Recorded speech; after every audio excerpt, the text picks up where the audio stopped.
Hi friends, welcome to our channel.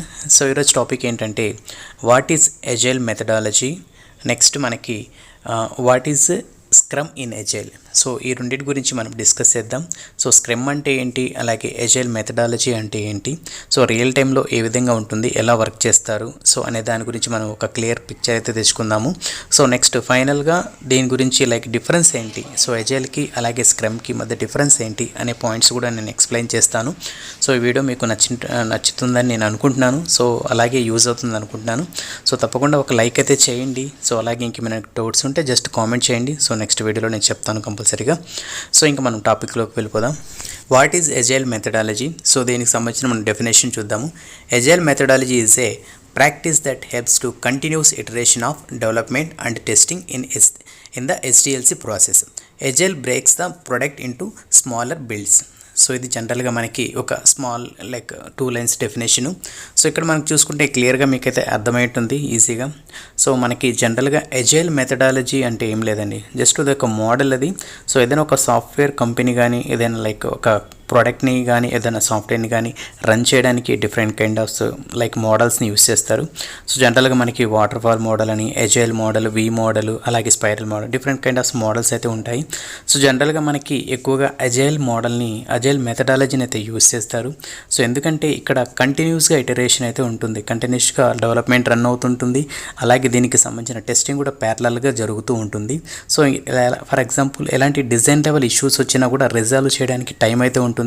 So ఇలాంటి best advantages అయితే ఉన్నాయి కాబట్టి సో మ్యాక్సిమం ఎజైల్ మెథడాలజీని ఫాలో అవుతారు.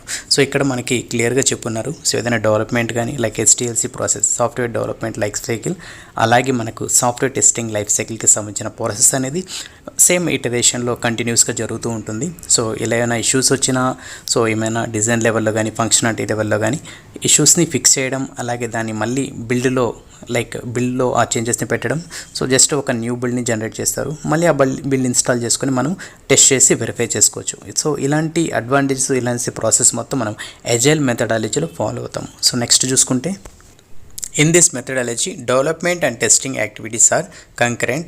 Unlike other software development methodologies, it is also encourages teamwork and face-to-face communication. Business stakeholders and developers and clients must work together to develop a product. So ఇక్కడ చూసుకుంటే మనము ప్యారలల్గా ఒక testing team కానీ ఒక development team కానీ work చేయడం అయితే జరుగుతుంది. So for example based on ఏదైనా కొత్త రిక్వైర్మెంట్ వచ్చింది అనుకోండి. సో దాన్ని అర్థం చేసుకున్న తర్వాత డెవలప్మెంట్ అనేది ఒక ఫేసెస్ లాగా స్టార్ట్ చేస్తూ ఉంటారు, ఒక మాడ్యూల్ని, ఒక ఫ్యూచర్ని. సో ఒక ఫేజ్, ఫస్ట్ ఫేజ్ అని సో ఇలా డెవలప్ చేస్తూ ఉంటారు. సో ఒకసారి డెవలప్మెంట్ కంప్లీట్ అయిపోయిన తర్వాత సో నెక్స్ట్ మనకు టెస్టింగ్ టీమ్కి ఇవ్వడం అయితే జరుగుతుంది. సో ప్యారలల్గా కంటిన్యూస్గా డెవలప్మెంట్ ప్లస్ టెస్టింగ్ అనేది ప్రాసెస్ జరుగుతుంటుంది. అలాగే దీంట్లో మెయిన్ అడ్వాంటేజ్ ఏంటంటే కమ్యూనికేషన్. సో ఏదైనా మీకు సాఫ్ట్వేర్లో కానీ డిజైన్ లెవెల్లో కానీ ఏదైనా ఇన్ఫర్మేషన్ కావాలన్నా, సో ఏమైనా అప్డేట్స్ కావాలన్నా, ఫీడ్బ్యాక్స్ కావాలన్నా డైరెక్ట్గా మీరు స్టేక్ కానీ కస్టమర్స్తో కానీ క్లయింట్స్తో కానీ డిస్కషన్స్ జరుగుతూ ఉంటాయి. సో ప్యారలల్గా మనం వీక్లీ వైజ్గా, సో అలాగే 2 వీక్స్గా, అలాగే డైలీ బేసిస్గా కొన్ని అప్డేట్స్ని పంపించడం అయితే జరుగుతుంది. ఫర్ ఎగ్జాంపుల్ ఏమైనా బ్లాకర్ ఇష్యూస్ ఫేస్ చేశారు, సో ఏమైనా అదర్ సజెషన్స్ కావాలి. సో ఇలాంటి టైంలో ఏంటంటే మనం క్లయింట్తో డైరెక్ట్గా ఇంటరాక్ట్ అయ్యి సో వాళ్ళ నుంచి మనం ఫీడ్బ్యాక్ తీసుకోవచ్చు. అలాగే మనకు డైలీ అప్డేట్స్ ఉంటాయి. సో ఇలా ఏ విధంగా వర్క్ జరుగుతుంది, సో ఎలాంటి ఇష్యూస్ని ఫేస్ చేస్తున్నారు, సో ప్రాజెక్ట్ అనేది టైమ్ లైన్స్ బేస్గా వర్క్ అవుతుందా, సో ఇంకేమైనా ఛాలెంజెస్ మీరు ఫేస్ చేస్తున్నారా, సో దీన్ని బేస్ చేసుకొని మనము టీమ్ లెవెల్లో డిస్కస్ చేసుకుంటారు. సో ఫర్ ఎగ్జాంపుల్ ఇక్కడ మనకి సొల్యూషన్ దొరకకపోతే మన స్టేక్ హోల్డర్స్ ఎవరైతే ఉన్నారో వాళ్ళతో కమ్యూనికేట్ అవ్వడం కానీ, ప్రొడక్ట్ ఓనర్తో కమ్యూనికేట్ అవ్వడం కానీ, సో ఇలాంటి ప్రాసెస్ అనేది ఒక ఎన్విరాన్మెంట్ అనేది ఇక్కడ క్రియేట్ అవుతుంది. సో ఈ విధంగా చేసే ప్రాసెస్ని మనం ఎజైల్ మెథడాలజీ అంటారు. సో నెక్స్ట్ చూసుకుంటే what is scrum in agile.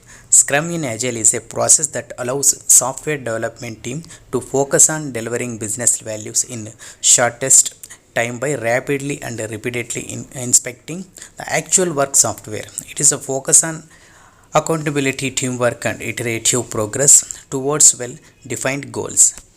So జనరల్గా రియల్ టైంలో మనకు స్క్రమ్ అనేది ఏ విధంగా ఉంటుంది ఎజైల్లో. సో స్క్రమ్ అనేది లైక్ ఫర్ ఎగ్జాంపుల్ ఏదైనా ఒక ప్రాజెక్ట్ స్టార్ట్ అయినప్పుడు సో దానికి సంబంధించిన లైక్ మనకు యూజర్ స్టోరీస్ కానీ లైక్ టాస్క్స్ కానీ క్రియేట్ చేసుకుంటారు ఫస్ట్.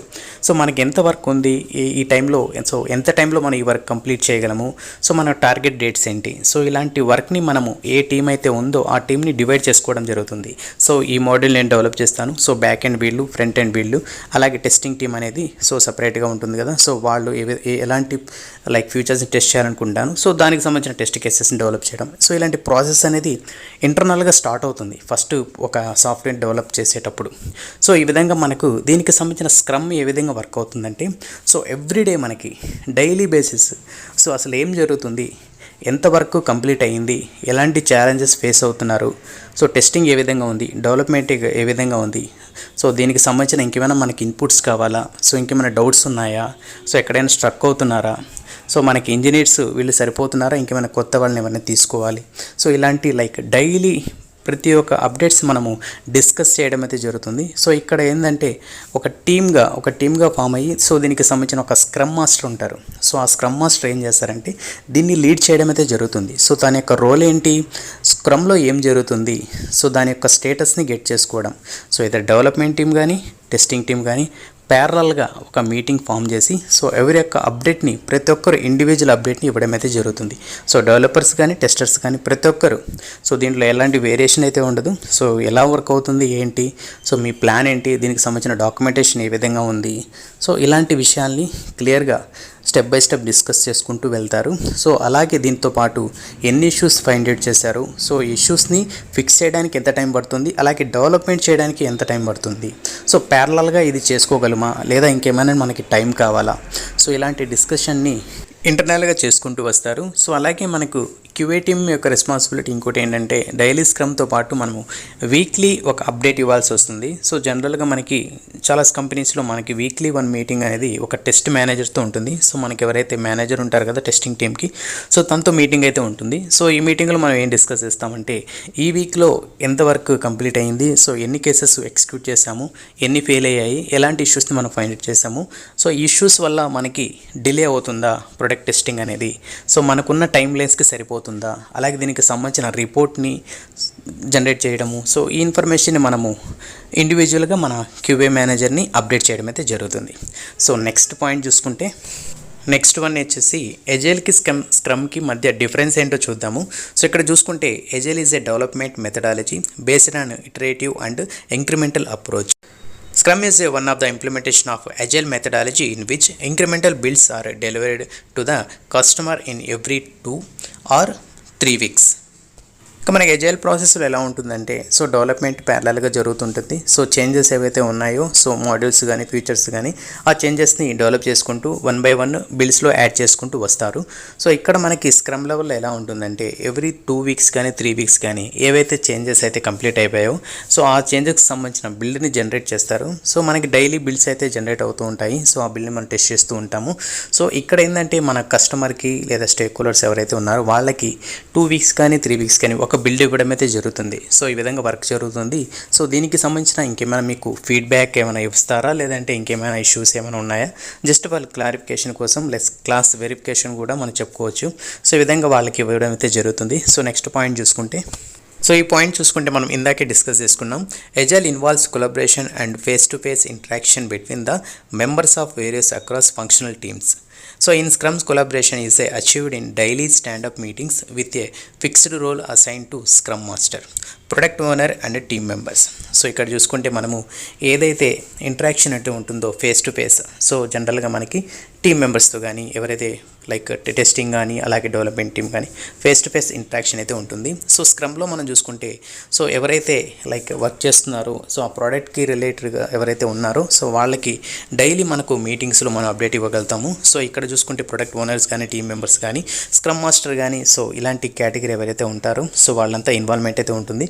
సో వాళ్ళ నుంచి కూడా వాళ్ళ యొక్క స్టేటస్ కానీ ఇంకేమైనా అప్డేట్స్ ఉంటే ఆ మీటింగ్లో వాళ్ళు కూడా అప్డేట్ చేయడం అయితే జరుగుతుంది. సో ఇక్కడ ఏంటంటే ఎవ్రీడే వీక్లీ అలాగే మన యొక్క స్టేటస్, సో రేపు ఏం చేస్తాము, సో నిన్న ఎంతవరకు కంప్లీట్ అయింది, సో ఇంకేమైనా మీరు ఛాలెంజెస్ ఫేస్ చేసినా ఇక్కడ అప్డేట్ చేస్తే వాళ్ళు దాన్ని రెక్టిఫై చేయడానికి కానీ లేదంటే ఇంకేమైనా సొల్యూషన్ కావాలంటే వాళ్ళ సైడ్ నుంచి వాళ్ళు పుష్ చేస్తారు. సో నెక్స్ట్ పాయింట్ చూసుకుంటే The agile method needs frequent delivery to the end user for their feedback. In the scrum, after each sprint, a build is delivered to the client for their feedback. So ఇక్కడ చూసుకుంటే ఫ్రీక్వెంట్గా deliveries అయితే ఉంటాయి. So daily changes అనే బిల్స్లో మనకు వస్తూ ఉంటాయి. So దీనికి సంబంధించిన ఇన్ఫర్మేషన్ అనేది ఎండ్ యూజర్స్ ఎవరైతే ఉన్నారో వాళ్ళ ఫీడ్బ్యాక్ కోసం మనం వాళ్ళకి ఇవ్వడం అయితే జరుగుతుంది. సో జనరల్గా ఈ విధంగా ఎజైల్లో చేస్తారు. బట్ స్క్రమ్లో ఏంటంటే డిఫరెంట్గా ఉంటుంది. సో స్ప్రింట్ ప్లాన్ అనేది ఉంటుంది. స్ప్రింట్ ప్లాన్ అంటే ఏం లేదండి. సో ఒక మంత్లో నేను ఇన్ని ఫీచర్స్ డెవలప్ చేస్తాను, సో ఈ మోడల్స్ నేను డెవలప్ చేస్తాను, దీని మీద వర్క్ చేస్తాను అని చెప్పేసి ఒక స్ప్రింట్ స్టార్ట్ అవుతుంది. ఆ స్ప్రింట్లో ఏమైతే రిక్వైర్మెంట్స్ ఉన్నాయి, ఎలా ఎంతవరకు డెవలప్ చేయాలి, సో దానికి సంబంధించిన ఇన్ఫర్మేషన్ ఉంటుంది. సో దాని మీద వర్క్ చేసి దానికి సంబంధించిన బిల్డ్ జనరేట్ చేసిన తర్వాత ఆ బిల్డ్ని మనము ఎవరైతే క్లయింట్స్ కానీ కస్టమర్స్ ఉన్నారో వాళ్ళకి ఇస్తాము. సో వాళ్ళు జస్ట్ క్రాస్ వెరిఫై చేస్తారు. సో ఈ స్ప్రింట్లో ఎలాంటి ఫీచర్స్ వీరు డెవలప్ చేశారు, సో ఏది కమిట్మెంట్ అయ్యారు, సో దీంట్లో ప్రాపర్గా లైక్ ఫిక్స్ చేశారా లేదా, డెవలప్ చేశారా లేదా, సో దీనికి సంబంధించిన ఫీడ్బ్యాక్ని వాళ్ళు మళ్ళీ డెవలప్మెంట్ టీమ్కి ఇవ్వడం అయితే జరుగుతుంది. సో ఇంకేమైనా ఇంప్రూవ్మెంట్ ఉందా, లేదంటే ఇంకేమైనా ఇష్యూస్ ఉన్నాయా, సో దీన్ని బేస్ చేసుకుని వాళ్ళ నుంచి మనకు ఫీడ్బ్యాక్ అనేది వస్తుంది. సో ఇది ఈ విధంగా స్క్రమ్ లెవెల్లో జరుగుతుంది. The agile method encourages feedback during the process from the end user. In this way, the end product will be more useful. So daily sprint meetings is conducted to review and feedback to decide future progress of the project. So ఇక్కడ చూసుకుంటే మనము agile మెథడాలజీలో so మనము daily like ఈ స్ప్రింట్లో ఈ work చేస్తాము, so ఇది complete చేస్తాము. So దీనికి సంబంధించిన మనము ఇన్ఫర్మేషన్ని ఆ స్టేటస్ని మనము ఆల్రెడీ క్లయింట్స్ కానీ ఎండ్ యూజర్స్కి షేర్ చేస్తాం కదా. సో వాళ్ళ నుంచి వచ్చే ఫీడ్బ్యాక్ అనేది మనకు చాలా యూజ్ అవుతుంది. సో అలాగే మన ప్రొడక్ట్ కూడా స్టేబుల్ ఉండడానికి, సో లాస్ట్లో ఎలాంటి ఇష్యూస్ ఫేస్ చేయకుండా, సో కమ్యూనికేషన్ అనేది ఇంటరాక్షన్ అనేది ఇక్కడ ప్యారలల్గా జరుగుతుంది కాబట్టి సో మనకి ప్రొడక్ట్ సంబంధించి ఎలాంటి ఇష్యూస్ లేకుండా మంచిగా రిలీజ్ చేయడానికి అయితే ఉంటుంది. సో అలాగే ఈ వేలో వాళ్ళ నుంచి వచ్చే ఫీడ్బ్యాక్ చాలా యూస్ఫుల్గా ఉంటుందని చెప్పేసి ఇక్కడ పాయింట్ అయితే ఉంది. సో నెక్స్ట్ ఇక్కడ చూసుకుంటే సో ఇక్కడ స్క్రమ్లో డైలీ మనకు స్ప్రింట్ మీటింగ్స్ ఇలా కండక్ట్ చేయడం వల్ల, సో రివ్యూ చేయడం వల్ల సో మనకి మంచి ఫీడ్బ్యాక్ అనేది, సో ఫ్యూచర్లో మన ప్రాజెక్ట్ ఏ విధంగా రన్ అవుతుంది, సో ఎలాంటి ఛాలెంజెస్ని మనం ఎదుర్కొంటున్నాం అనే విషయాన్ని గురించి మనం ఇక్కడ డిస్కస్ చేసుకోవచ్చు. సో ఎందుకంటే మనం టీమ్ ఇంటరాక్షన్ అనేది చాలా ఇంపార్టెంట్. ఎవరేం చేస్తున్నారు, సో ఎలా ఫాలో అవుతున్నారు, సో ఎలాంటి లైక్ ప్రిన్సిపల్స్ ఏమున్నాయి మనకి, సో మన యొక్క రూల్స్ అండ్ రెస్పాన్సిబిలిటీస్ ఏ విధంగా ఉన్నాయి, సో మనం ఎలా టెస్ట్ చేస్తున్నాము, అలాగే దీనికి సంబంధించిన పాత్ కానీ, సో ఇవన్నీ మనకి మంచి ఫీడ్బ్యాక్ ఇవ్వడం అయితే జరుగుతుంది. సో ప్రొడక్ట్ పరంగా అలాగే మన యొక్క వర్కింగ్ స్టైల్ పరంగా సో ఈ విధంగా మనము స్క్రమ్లో ఇలాంటి ఇన్ఫర్మేషన్ మనం గెట్ చేసుకోవచ్చు. సో ఈ విధంగా ఇలాంటి ప్రాసెస్ మొత్తం ఎక్కడ జరుగుతుందంటే మనకు ఎజైల్లో జరుగుతుంది. సో ఎజైల్ మెథడాలజీ మనం ఫాలో అవుతున్నామంటే సో ఇలాంటివన్నీ వస్తాయి 1 by 1. స్క్రమ్ అంటే స్క్రమ్ మీటింగ్ అని, స్క్రమ్ మాస్టర్ అని, స్ప్రింట్ ప్లాన్ అని, సో అలాగే ఇలాంటి మీటింగ్స్ కానీ సో ప్యారలల్గా 1 by 1 వస్తుంటాయి. సో మోస్ట్ ఆఫ్ ద ఎక్కువ మనకి ఏవైతే ప్రొడక్ట్ బేస్డ్ కంపెనీస్ ఉన్నాయో వాటిలో ఎక్కువగా ఇలాంటి ప్రాసెస్ని ఫాలో అవ్వడం అయితే జరుగుతుంది. సో ఇది ఫ్రెండ్స్ ఈరోజు టాపిక్. సో ఈ టాపిక్ నచ్చినట్టయితే జస్ట్ లైక్ చేయండి. ఇంకేమైనా మీకు డౌట్స్ ఉంటే జస్ట్ కామెంట్ చేయండి. సో నెక్స్ట్ అప్డేట్తో మళ్ళీ కలుద్దాం. అంతవరకు smiling, have a nice day.